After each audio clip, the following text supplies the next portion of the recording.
Hey everybody, welcome to Sound Bombing.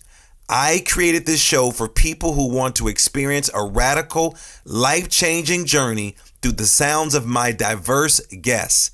I hope that each sound you hear on this show will strengthen your faith, encourage your dreams, and challenge you to awaken the greatness within you.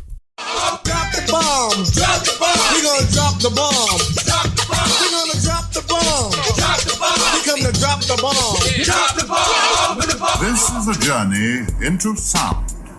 A journey which along the way will bring to you new color, new dimension, new values, and a new experience.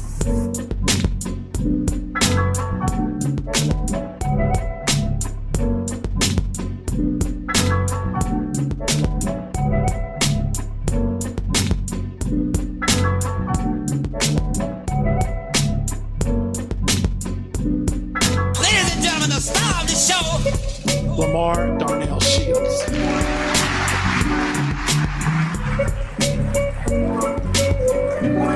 What's up, Sound Bombing community? This is your man, Dr. LaMarr Darnell Shields, and of course, I am still here. The coronavirus has not slowed me down. Well, it has slowed me down quite a bit. For those that have been sending emails to me, emails to my team, several of the events that I was scheduled to speak at all have been canceled.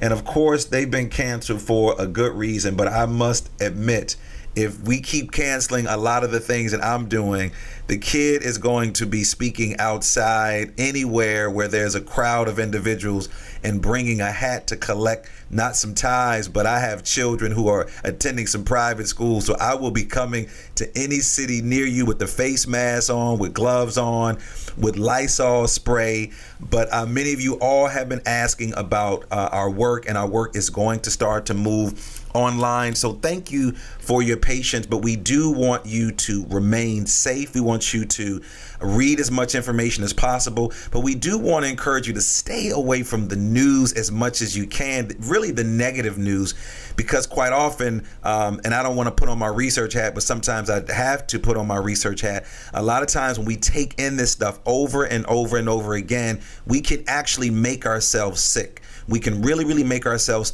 sick because we start to believe these things. And so again, I do want you to be safe. I also want you all to drink lots of water, clean your hands, build your immune system. For those that follow me all on social media, you know I've been a vegan, meat-free since '93. That's always been my motto. And I'm always talking about building my immune system, eating the right foods, keeping my energy high, because again, when I'm invited out to speak and to do my work, I want to be the very best. I don't care if I'm talking to 5 or 5,000 people. I want to be my very best. And so I want to encourage you to do the same. This is just a different time, and I want you to keep your children away from all this negative media, have conversation with them about that. And so again, I am always here again once a week promoting our show, talking about our show, and bringing on some of the dopest people that are in my network. These are the individuals that I call my friend. And so again, Sound Bombing is still here. We're still available. And thank you all for tuning in. I'm hoping I will be getting more listeners because a lot of folks are staying home. Subscribe to the show, share the show, talk about what we're doing. And then for those that have been emailing me directly with some of the questions, keep those questions coming for the folks that we're bringing on the show, because they like those questions. And a lot of the questions I get are not from me. They're from some of my followers. So bombers out there, thank you for tuning in. So let's get down to it. So I want you to take a moment to think about how fulfilled you feel with your life right now. On a scale of 1 to 10, with 1 being completely unfulfilled and 10 being totally fulfilled, rate your level of fulfillment. Your level of fulfillment is directly related to your sense of purpose in life. Those who have a strong sense of purpose in life are more fulfilled than those who are lacking one. For some, the idea of life purpose seems irrelevant, especially during these times, and regarded as a subject reserved for philosophers and dreamers. After all, our lives are so busy, and most of us are just trying to keep our heads above water as we try to make it through the day. who then has time to contemplate the purpose of life. Others are very aware that they are missing a sense of purpose and are hungry for its discovery. It is through these two different perspectives that the importance of discovering the purpose of life is revealed. The good news today, Sound Bombing community, is that you don't have to struggle anymore, because I am going to help you identify your purpose. Well, really, I'm not. And if you're still struggling, I have somebody in the studio who has been pursuing her purpose for a very long time, even in the midst of adversity. Who am I talking about? Dr. Towanna Burrous, who is the president of CoachDiversity Institute, the world's first coaching program specifically designed for diverse communities, preparing individuals, communities, and institutions for rapid demographic change. And you're talking about change, we're going through this right now. Tawanna's mission is to empower diverse communities through executive coaching. Her role is to test and to retest and ultimately drive the organization's overarching vision, strategy, and tactical direction. The Coach Diversity team delivers training and curriculum to be coaches and customized diversity and leadership programs for corporate and individual clients. Towanna has spent over 28 years in both federal and government and private sector programs, led to serving a broad range of business executives, sales, and IT information technology professionals. She's an award-winning author. She's a mother. She's an inspirational leader, a leadership development coach, an executive coach. And I am proud to say, before all of these titles, she is and still is a good friend of mine. Towanna, I want to welcome you to the Sound Bombing Studios. How are you? And welcome, welcome, welcome. I don't know. Should I call you Dr. Shields or should I call you LaMarr? Girl, we go so far back. Listen, you can call me anything. Whatever it is, I know it's going to be positive. I don't even know, how long has it been since we've been in physical space together? Physical space, it had to be at least 2000, 2001 maybe. It's been a while, long while. I think we had that one event together in Minnesota, remember? That was like 2000. And that event was amazing that we did. Yeah. Before that, you hired our team to do some work. I think we were at Gallaudet University in DC. And then what's interesting, you went way back to Minnesota. And what you probably don't remember, I'm about to take you way back, because we were some dreamers and we believed in ourselves. We believed in the gifts. We had a team of individuals. We didn't have a whole bunch of money, but we was like, listen, we got some ideas. We're going to make this happen. And we created that unbelievable, huge conference for young people. Empower You. Remember the Empower You tour? Yes, I do. And you know what? It's interesting. I kept and held on to that because I, in my soul, I kept saying, one day this thing's going to come back alive. And I held on to everything for that purpose, right? Because, nothing goes to waste. LaMarr, you've been in this business for a long time, business of helping educators and building community, and you and your partnerships and your relationships are consistent. I've never met a more determined man to make sure that he stays connected to community than you. And so one of the things I always say was nothing goes to waste. When you talk about purpose, we always must continue to look at every talent and gift and skill idea that you have, and you should not toss it. In some way, shape, or form, it will come back full circle if you're looking for an opportunity to make it happen. It's interesting when you listen to you say that, and I'm thinking about our bright colors that we had for the Empower You tour. We were sitting down, working very, very hard, you, David, and myself, and some other team members working to put this together.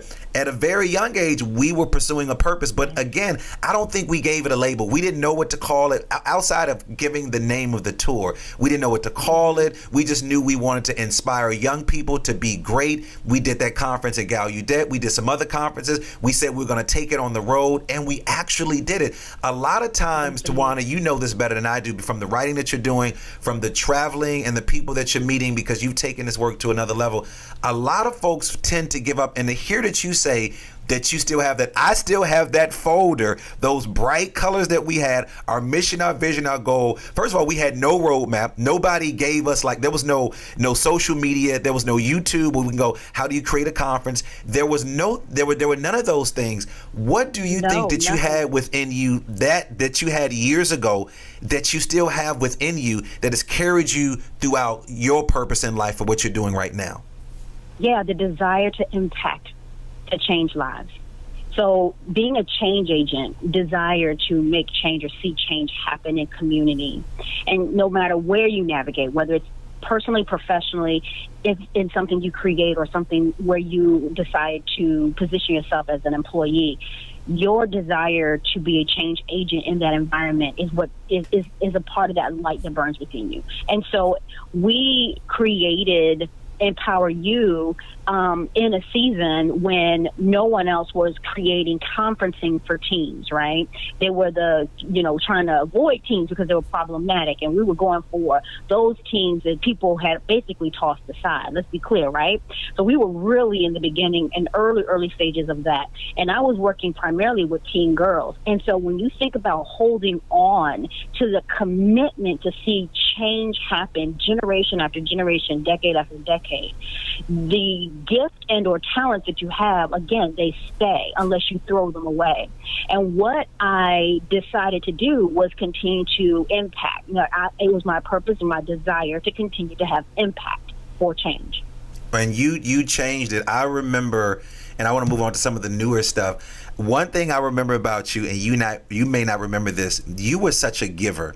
I remember after we did the conference, and I don't even know how we connected, but after we did the conference, you came to me, and I think that you were making an investment early in me and all the people around me. And I've done this not knowing that I was doing it and not trying to get a return, but you came to us after the conference was over, and we had such a great time. This was a Gallup that this is before we decided to go on the road with our work. And you said, "Are you okay?" And I was like, "Yeah." And you were like, "You sure?" And I was like, "Yeah." You said, "Well, here." And you gave me a check. And not only did you give me a check for the work that we completed, you gave me more. You gave me more than I'd even thought. And at that time, you talk about not being able to receive blessings. You know how some people don't not receive blessings. They see you, Towanna, and say, "You look so nice." You be like, "Girl, this old sweater I'm wearing," or "You look so," all those, we don't know how to receive blessings. And I looked at it and was like, I think that you made a mistake, because integrity means a lot to me in business. And you were like, "No, this is just the beginning. We're planting seeds." And so you planted a seed in me, and I'm sure I planted a seed in you as well. But my question is for you is you were working with girls. At the time I was working with boys, and then I was also working with young people. How did you then switch that work from that transition from working with young people? And I'm so glad that you said that we wanted to offer young people what adults were not getting. How did you then switch your work? Not your mission, your work, from doing the work with girls, the work with young people, to then doing your work around diversity and inclusion. Right. Obviously, for me, it was blinding me when I noticed that the complexities of our differences, whether you're from the hip hop culture trying to integrate into a culture that's more conservative, whether you were coming from a urban community that had a different tone, a different rhythm, and you're trying to integrate, even scholastically, when you go to schools, right? So for me, it was about where are we missing, or where is the gap? Right. And so I discovered the coaching skill set back in 2008. When I discovered coaching in 2008, I was still working with teen girls, and I needed to figure out what this coaching thing was, because a lot of my corporate clients on the for-profit side, the work I was doing in corporate America, we heard about coaching and the need and how excited people were about it, but I didn't know anything about it. So I got skilled, and I went to learn what coaching was. And when I got in the room, obviously I didn't see diversity in that space. There were not enough enough people of difference, of color, difference, physical difference, and any other difference you can think of. It wasn't obvious differences. And so for me, I said there's a gap here. I have now received a new skill that can change the game and how I communicate with my girls in my nonprofit.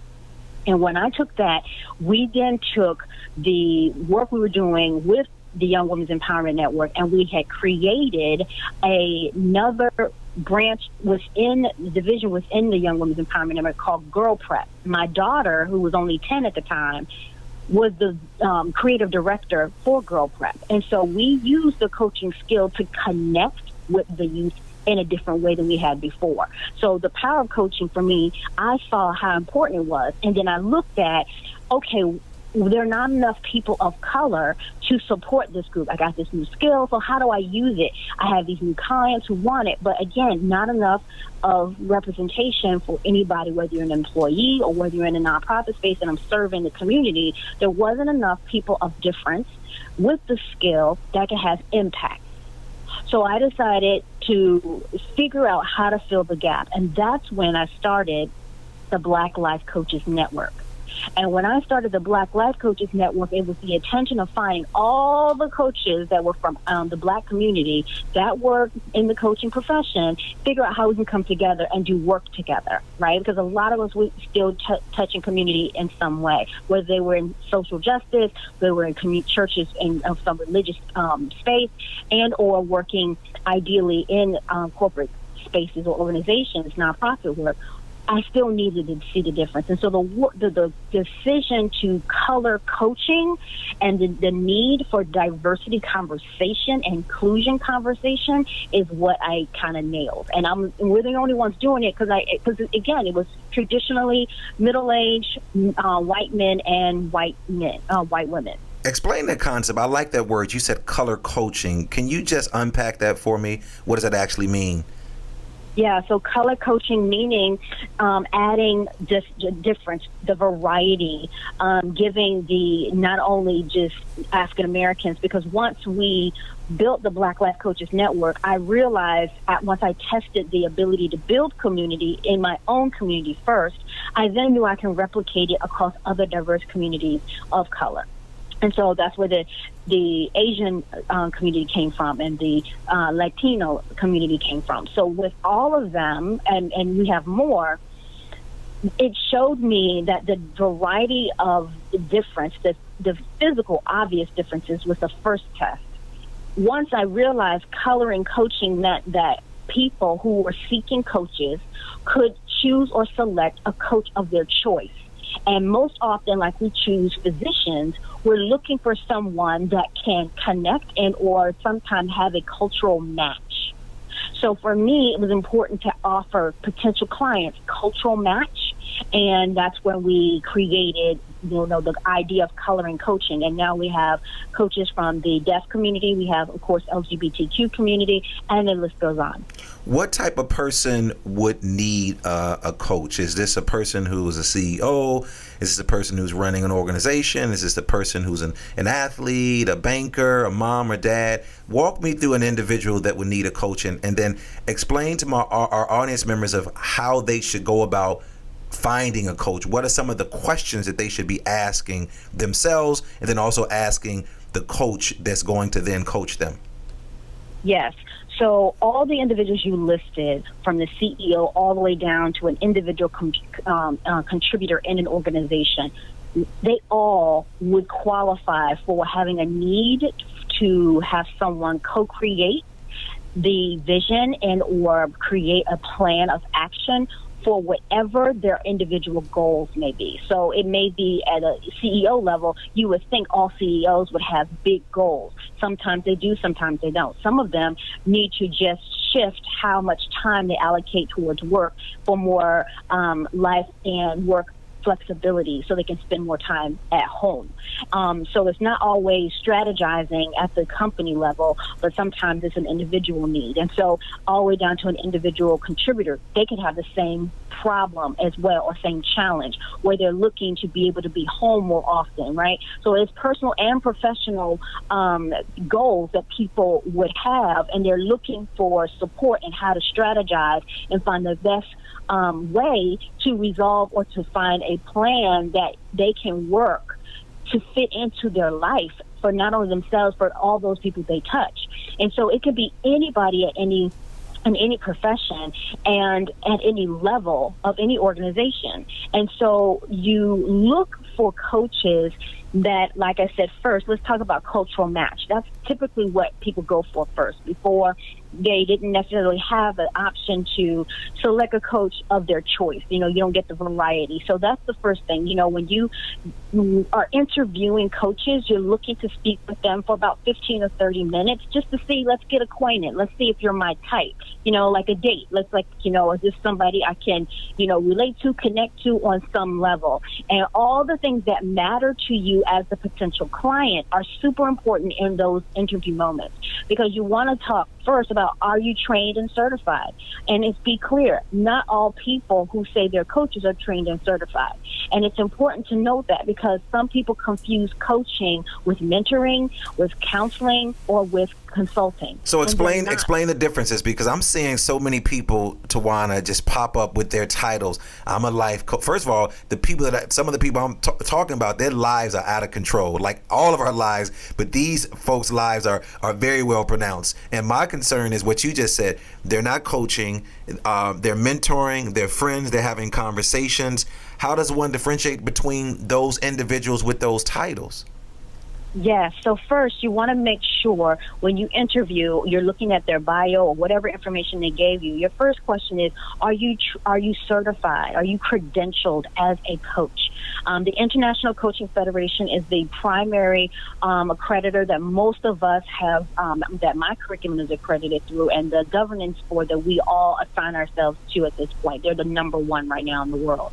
So the International Coach Federation, are you certified and credentialed by the ICF? That's the first question. If it's yes, then you can move through the other questions regarding their experiences. Maybe you need to check some of their references, the type of coaching they do. So not all coaches will coach in the life space, for example. Some people are life coaches. I'm an executive coach. I can coach in life. I can coach in grief. I can coach in a lot of different areas. When you are skilled at a master's level, you can basically take on almost any type of challenge and help someone navigate and co-create a process of problem solving with them. But let's be clear that not all people have that skill. So you want to make sure that their experience and their references are according to your standard as a client.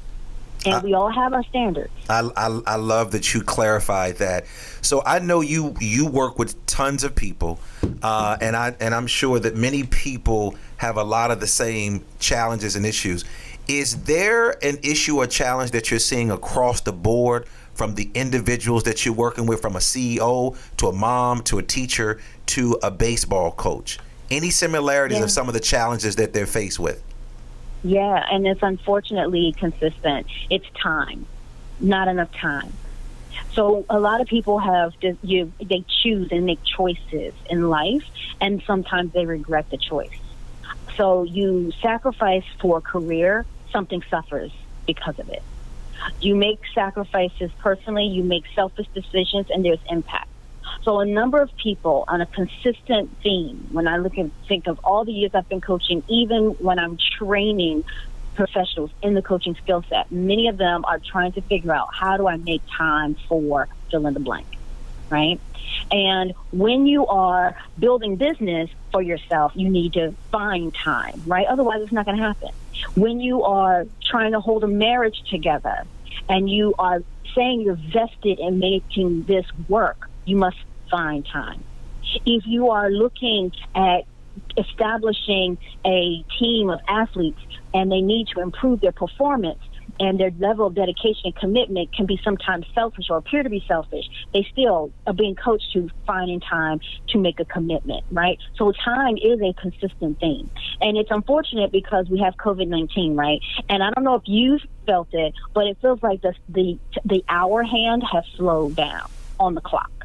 It feels like, especially if you got a house full of kids that you're not used to having in your house on a daily basis, and you're used to working. I think time is standing still for a whole bunch of people. So you definitely said something when you said that right there. Yeah, and so how do you feel about some of the clients over the years don't want to be at home? The time spent at home is painful and or it is not what they value. And when you don't value spending quality time at home, or you value quality time at work, that's coachable. And so we look for situations, things, and frustrations and challenges and obstacles that get in the way of our ability to have goal achievement, right? It could be anything, but just staying in the theme of time, how is your time spent at home? What is it telling you about yourself? What is it showing you about how you feel about being at home with whomever? All right, we're going to help somebody out there right now. Walk us through a short module of helping an individual manage their time. So I'm at home, I have my children. I'm hearing, it's interesting with a lot of these parents, they act like their kids, Towanna, have not been on a spring break, summer break, Christmas break, Easter break. Kids have breaks all throughout the school year. But now all of a sudden, parents are losing their minds because they don't know what the hell to do with their kids. Help me, help our listeners come up with a way to better manage their time. Can you give us some very specific things that we can do right now? Yeah. So when your children or when your family was structured in this way where everyone was home before, what did you do successfully before? It's a great way, starting with some successful things. Yep, look at some successful things. And reflect on what you've done before. Also, when you were at your point breaking, like stress level, when you are at your highest level of stress and you feel like you can't go anywhere from some quiet time, the question would be, if you viewed it differently, how could you be able to serve yourself so that you can get that quality time for yourself, so that you can serve at your highest level to the people you love? So what can you do to get that quality time with yourself so that you can be of service and be, healthy and capable of answering those questions without having attitude or frustration behind it when they ask you for a fourth time if they can play with something or do something, right? So it's how can you assign something to yourself, give yourself a gift so that you can breathe, right?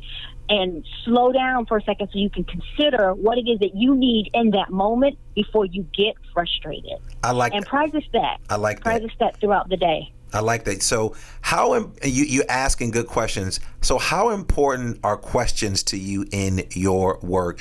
And how important are questions to individuals who you're coaching who are constantly trying to find out what my purpose is? Yeah, so the number one skill is learning how to ask better questions. That's the number one skill in coaching. And most people think that it's so easy. Oh, it's just answering questions. Yeah, but it's not just any question. It's asking questions with curiosity so that you can get the client to understand or see themselves differently,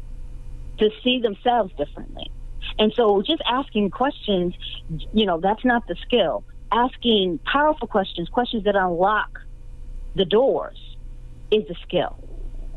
And so asking questions is the number one skill. The second one is listening to understand, not with the intent to reply.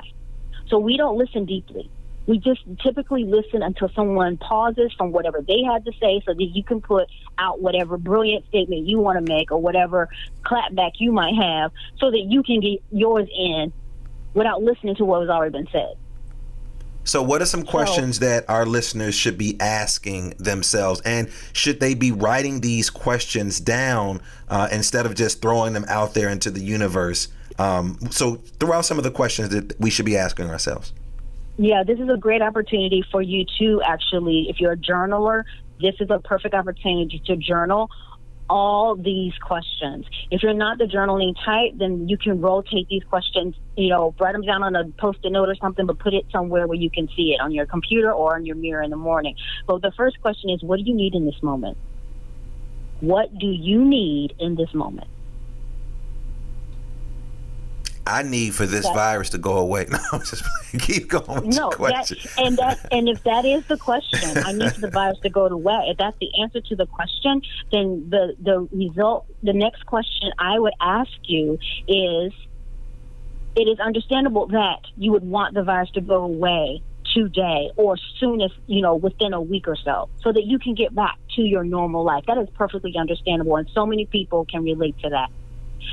While you're waiting for it to be over, what can you do in this moment for yourself?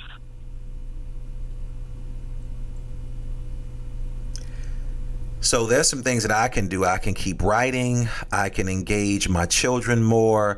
Every night, my kids and I watch an African-American film, and we do a fishbowl activity that they love. We just watched Malcolm X yesterday. We watched The Five Heartbeats. We watched Boys in the Hood. We watched Cooley High. Don't Judge Me. We watch I'm Gonna Get You Sucker. They want to see something funny.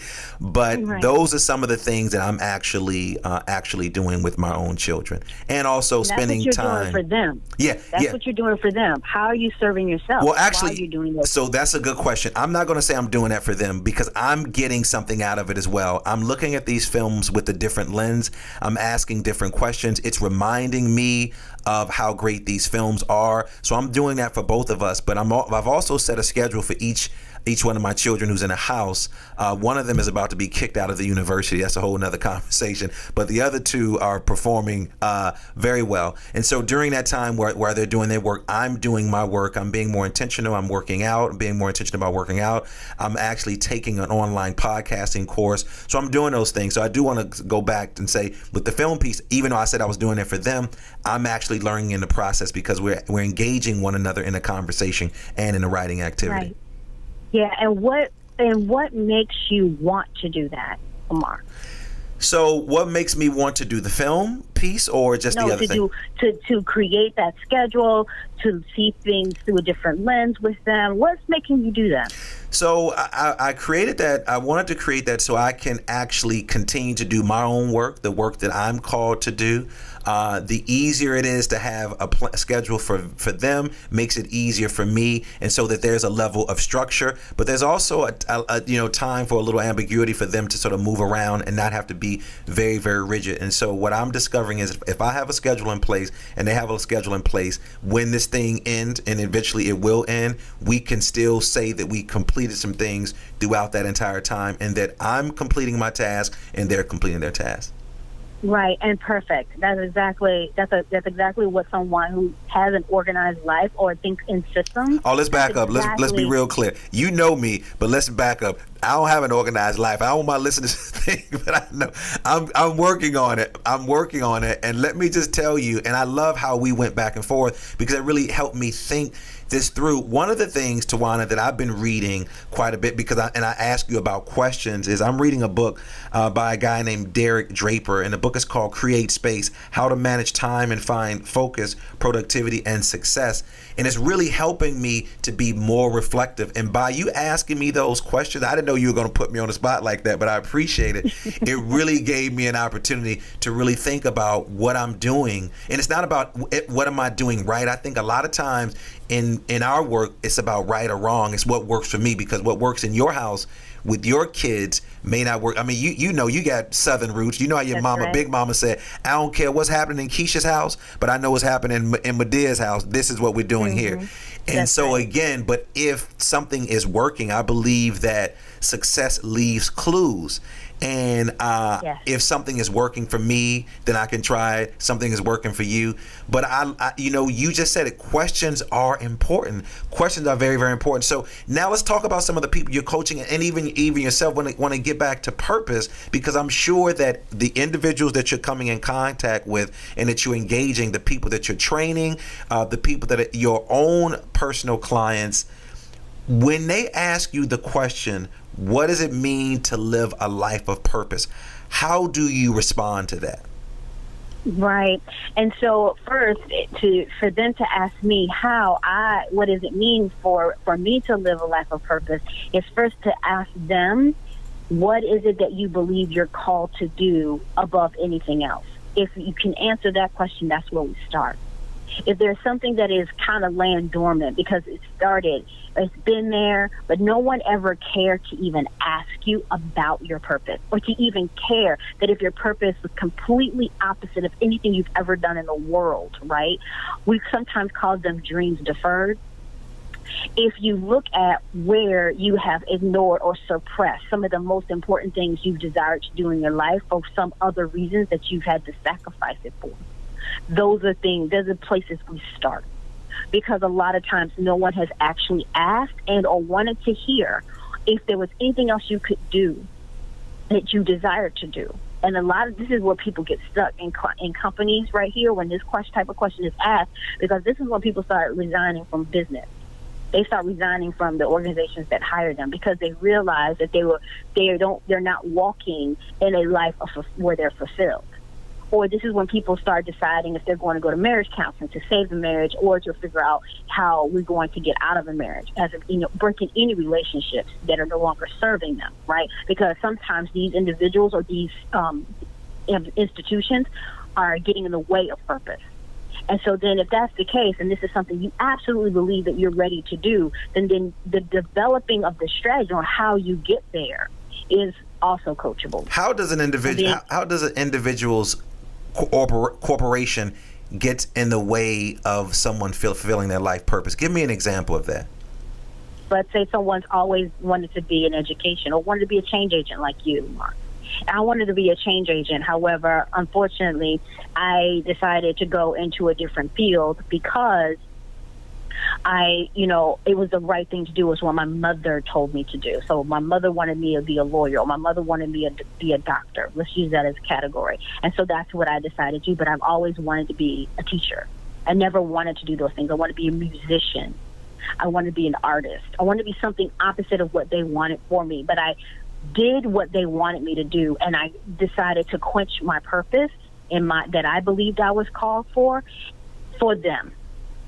And when that happens, you end up living and existing in a job or involved in something that you no longer feel passion for. In the beginning, you have the energy. Money sometimes adds some value to it because it's a good lifestyle, and it does help.